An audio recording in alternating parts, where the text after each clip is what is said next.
तो मुबारक हो। मैंने अर्ज किया हुजूर किस बात की बशारत दे रहे हैं, तो जवाब मेरा फकद हमलती भी सय्यदुल मुरसलीन, तमाम रसूलों का सरदार तेरे शिकम में जलवागर हो गया है। हजरत आमना बयान फरमाती है, मैंने पूछा आप कौन है, बस मुकल करीम आपका प्यारा नाम क्या है। जवाब मिला अबू आदम, मैं इस बच्चे का बाप आदम अलैहिस्सलाम हूं। पहला महीना हमल को है अजीजान मिल्लत इस्लामिया। जब दूसरा महीना आया तो हजरत ईसा अलैहिस्सलाम के जरिए मुबारकबाद दी गई। तीसरा महीना आया हजरत नूह अलैहिस्सलाम के जरिए मुबारकबाद दी गई। चौथा महीना आया हजरत इदरीस अलैहिस्सलाम के जरिए। पांचवा महीना आया हजरत हूद अलैहिस्सलाम के जरिए। छठा महीना आया हजरत इब्राहिम खलीलुल्लाह के जरिए। सातवां महीना आया हजरत इस्माइल और ज़बीहुल्लाह के जरिए। आठवां महीना आया हजरत मूसा कलीमुल्लाह के जरिए। नवा महीना आया हजरत ईसा रूहुल्लाह के जरिए। यके बाद दीगर अंबिया और मुरसलीन के जरिए हर महीने मुबारकबाद मिलती रही। हजरत आमना बयान फरमाती है, रबी अव्वल शरीफ का चांद तुलू हुआ तो मैं मक्का की गलियों में लेटे लेटे अच्छी आदम के फरिश्तों की तस्बीह तहलील को सुन रही थी। इस तरह से जाके बाद दीगर रातें गुजरती रही, लेकिन जब 12वीं शब आई, रात में घर में अकेली थी, तन्हा थी, वाहिदा थी, कोई यारो मददगार नहीं था, कोई नुसरत और इहानत करने वाला नहीं था। सारे के सारे देवर अपने घरों में तशरीफ फरमा थे और मेरे ससुर हजरत अब्दुल मुत्तलिब खाना काबा का तवाफ कर रहे थे। इरशाद फरमाते काला ना तो बिल काबा, जिस रात मोहम्मद के पैदा हुए उस रात में खाना काबा का तवाफ कर रहा था। अचानक दर्द शुरू हुआ। हजरत सय्यदा तय्यबा ताहिरा आमना बयान फरमाती है, मैंने एक अजीजा खातून को मक्का की दाइयों की तरफ भेजा, जाओ मक्का की दाइयों को बुला लाओ। उसने जाकर के कहा हजरत आमना के घर में बच्चा पैदा होने वाला है। मक्का की दाइयों ने आने से इनकार कर दिया। आने के बाद जवाब दिया, हे आमना मक्का की दाइयां आने को तैयार नहीं है। तो हजरत आमना की आंखों में आंसू टपकने लगे। जैसे ही आंसू निकले तमाम मलाइका के सरदार हजरत जिब्राइल अलैहिस्सलाम ने अर्ज़ किया, परवरदिगार तेरे महबूब के आमद का वक्त करीब आ गया है, लेकिन मौला मक्का की दाइयों ने आने से इनकार कर दिया है। मौला अब दाइयों का इंतजाम कर दे।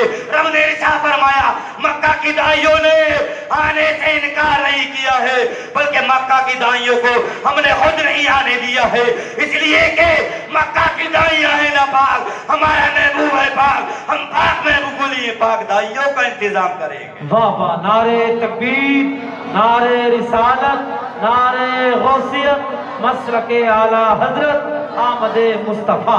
बहुत हजरत जिब्राइल अलैहिस्सलाम ने अर्ज़ किया, परवरदिगार दाइयों का इंतजाम कर। रब ने इरशाद फरमाया, जा 4 औरतों को बुला ला। अर्ज़ क्या मौला, वो दाइयां किस कबीले से हो, किस खानदान से हो, किस कुनबे से हो, किस परिवार से हो, किस शहर से हो, किस इलाके, किस मोहल्ले, किस गांव, किस करिया से हो। रब ने इरशाद फरमाया, जिब्राइल दाइयां आज उन औरतों का इंतखाब करना है जो आज तक किसी की दाइयां ना बनी हो। अर्ज़ क्या मौला, नाम तू बता दे, बुला मैं लाता हूं। रब ने इरशाद फरमाया, हमने कहा था ना आज दाइयां उन औरतों को चुनना है जो आज तक किसी की दाइयां ना बनी हो। उनके हाथ भी पाक हो, उनका लिबास भी पाक हो, उनकी आंखें भी पाक हो, उनके पैर भी पाक हो, उनके हाथ भी पाक हो, इसलिए कि मेरे महबूब का मिलाद पाक लोगों के लिए, किसी नापाक के लिए नहीं। रब ने इरशाद फरमाया, जा हव्वा को बुला ला, हाजरा को बुला ला, मरियम को बुला ला, जा आसिया को बुला ला। अर्ज़ क्या मौला, आसिया को क्यों बुला रहा है? रब ने इरशाद फरमाया, हमने आसिया से वादा किया था, तू मेरे मूसा कलीमुल्लाह को पाल, हम तुझे अपने हबीब की दाई बनने का शर्फ अता फरमाएंगे। अर्ज़ क्या मौला, हव्वा, हाजरा, मरियम, आसिया ये तमाम बीवियों तो इस दुनिया से रुखसत हो गई है। रब ने इरशाद फरमाया, हाँ जा कब्रों पर जा, कब्रों पर जाकर आवाज लगाना तेरा काम है, वो कब्रों से जिंदा करना हमारा काम है। अर्ज़ क्या मौला, मैं कब्रों पर जाता हूँ, आवाज लगाता हूँ। रब ने इरशाद फरमाया, जिब्राइल आज हम तुम्हें एक अकीदा देना चाहते हैं, एक ज़हन देना चाहते हैं, वलियों की कब्रों पर जाना बिदअत नहीं है, बल्कि जिब्राइल की सुन्नत है। दीनाने मिल्लत इस्लामिया बस बात खत्म कर रहा हूं। हजरत जिब्राइल अलैहिस्सलाम कब्रों के पास गए, जाकर के आवाज लगाई, तुम्हें रब बुला रहा है। हजरत हव्वा, हजरत हाजरा, हजरत मरियम और आसिया अपनी कब्रों से उठी। इरशाद फरमाया, जाओ सीधी हजरत आमना के घर चली जाओ, अपने साथ गिलमाने जन्नत को ले लो, जन्नत के हूरों को ले लो, मलाइका को ले लो। अर्ज क्या मौला, ये गिलमान जन्नत जन्नत की हूरें हमारे साथ क्यों भेज रहा है? तो रब ने इरशाद फरमाया, गिलमान जन्नत जन्नत की हूरें इसलिए भेज रहा हूं, ये मेरे महबूब के कसीदे पढ़ेंगे, मेरे महबूब की तारीफ और तौसीफ करेंगे, मेरे महबूब की खूबी बयान करेंगे। अर्ज क्या मौला, मलाइका को फिरिश्तों को क्यों भेज रहा है?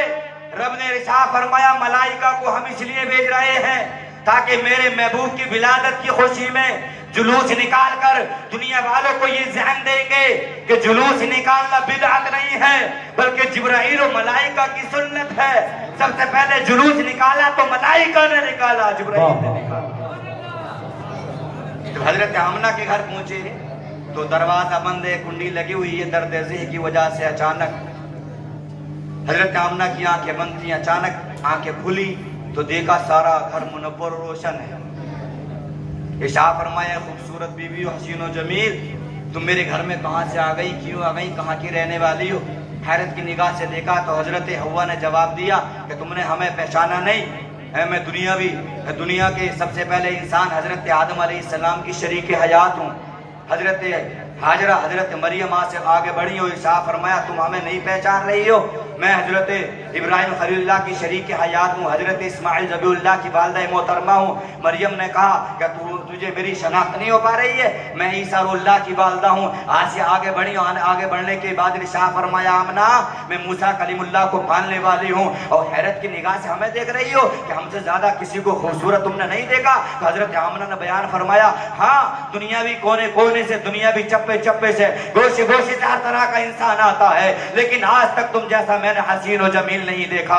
ये तो बताओ, आखिर तुम मेरे घर में आई क्यों हो? तो जवाब मिला, आज हम मुस्तफा की दाई बन के आए हैं, रब का हुक्म मिला है इसलिए हाजिर हुए हैं। अजीजान मिल्लत इस्लामिया, हजरत हव्वा ने जो है हजरत आमना के सर को चूमा, हजरत जो हाजरा ने हजरत आमना के हाथों को चूमा, हजरत मरियम ने हजरत आमना के पैरों को चूमा, और आसिया ने हजरत सय्यदा तय्यबा ताहिरा आमना के तलवों को चूमा और अर्ज किया, हम तो आम नबियों की माएँ हैं, आज हम दाई बन के आए हैं, लेकिन तू तो इमामुल अंबिया की माँ बनने वाली है, सारी कायनात का माँ बाप मर जा। इमामुल अंबिया, जिसके सदक़े में अल्लाह ने आसमान को बनाया, जिसके सदक़े में अल्लाह ने जमीन को बनाया, जिसके सदक़े में अल्लाह ने शजर और हजर को बनाया, उसको तल को बनाया, पैरों को बनाया, मुख्तसर ये जिसके सदक़े में अल्लाह ने सारी कायनात की हर चीज को बनाया, वो महबूब तेरे शिकम से दुनिया में जलवागर होने वाला। हजरत जिब्राइल अलैहिस्सलाम करीब हुए, करीब होने के बाद अर्ज किया, इज़हर या सय्यदल मुरसलीन, इज़हर या रहमतल लिल आलमीन, इज़हर या रसूलल्लाह, इज़हर या मोहम्मद, दुनिया में तशरीफ ले आइए। तो मेरे आका सल्लल्लाहु अलैहि वसल्लम माँ के बतन से आ रहे हैं, लेकिन पेशानी पहले माँ के पेट से निकल रही है, और जैसे ही पेशानी रब की बारगाह में झुकाई तो अर्ज किया, मौला अल्लाहुम्मा रब्बी हवली उम्मती, है परवरदिगार मेरी गुनहगार उम्मत को मेरे हवाले फरमा। अंदाजा लगाइए, मुस्तफ़ा अपनी ज़िंदगी के एक एक लम्हा, एक एक साल, एक एक दकीका अपनी गुनहगार उम्मत को याद करते रहे, अपनी गुनहगार उम्मत के लिए दुआएं करते रहे। लेकिन तीन अहम मोड़ पर जहाँ पर लोग अपनों को याद करते हैं, कोई अम्मी और पापा को याद करता है, कोई दोस्त अहबाब अज़ीज़ा क़रीब को याद करता है, दुनिया में आ रहे हैं तब गुनहगार उम्मत को याद कर रहे हैं। शब मेराज में, मेराज वाले सफर में, अल्लाह के बारगाह में अल्लाह के जलवों को देखने के लिए जा रहे हैं, तब गुनहगार उम्मत को याद कर रहे हैं। और जब आखिरी सफर दुनिया से फरमा रहे हैं, 63 साल की उम्र, जब आपकी 63 साल उम्र हो जाती है, कब्र अनवर में उतार दिया गया, ऐलान कर दिया गया, जो रूह ज़ेबा को देखना चाहता देख ले, जो ज़ियारत करना चाहता ज़ियारत कर ले। तमाम के तमाम सहाबा दर सब लेने की लाने, कतारे की कतारे मुस्तफ़ा के जलवों को देख रहे हैं, मुस्तफ़ा की ज़ियारत कर रहे हैं। लेकिन ये दो साहबी कब्र अनवर में उतरे हुए हैं, इन्होंने देखा कि मेरे मुस्तफ़ा के लब हिल रहे हैं, मेरे मुस्तफ़ा के लब होंठ जुम्बिश कर रहे हैं। दोनों साहबियों ने ऐलान किया, मेरा मुस्तफ़ा कोई पैगाम देना चाहता है, और जब तक मुस्तफ़ा के पैगाम को न समझ लिया जाए तब तक मैं कब्र से बाहर नहीं आऊंगा। इन दोनों साहबियों ने अपने कानों को आका के होठों के करीब किया तो मेरे मुस्तफ़ा के लबों पर जारी था, अल्लाहुम्मा रब्बी हवली उम्मती, ऐ परवरदिगार आलम मेरी गुनहगार उम्मत को मेरे हवाले फरमा। अंदाजा लगाइए, हर मोड़ पर हमें याद करते रहे, हर लम्हा हमें याद करते रहे, हर साथ हमें याद करते रहे, हर घंटा हमें याद करते रहे, हर दिन हमें याद करते रहे, हर महीना हमें याद करते रहे। लेकिन 3 अहम मोड़ पर जहां लोग अपने अम्मी और पापा को याद करते हैं, तो बाप को याद करते हैं, ऐसा अरिफ को याद करते हैं, लेकिन वो मुस्तफा याद कर रहे हैं। दुनिया में आ रहे हैं तब गुनाहगार उम्मत को याद कर रहे हैं, मेराज में जा रहे हैं तब गुनाहगार उम्मत को याद कर रहे हैं, और इस दुनिया से आखिरी सफर फरमा रहे हैं तब गुनाहगार उम्मत को याद कर रहे हैं। अब गुनाहगार उम्मतियों की जिम्मेदारी बनती है, जब जब दुनियावी जिंदगी में आपको मौका मिल जाए तब तब अपने आका का मिलाद मनाते रहो, ताकि आका खुश हो जाए। मेरे गुनाहगार उम्मती बेवफा नहीं है बल्कि बावफा है। मैंने गुनाहगार उम्मतियों को याद किया, वो मुझे याद कर रहे हैं। अस्तगफिरुल्लाह रब्बी मिन कुल्ली ज़ंबी व अतूबु इलैह। कलमा शरीफ का पढ़ कर ला इलाहा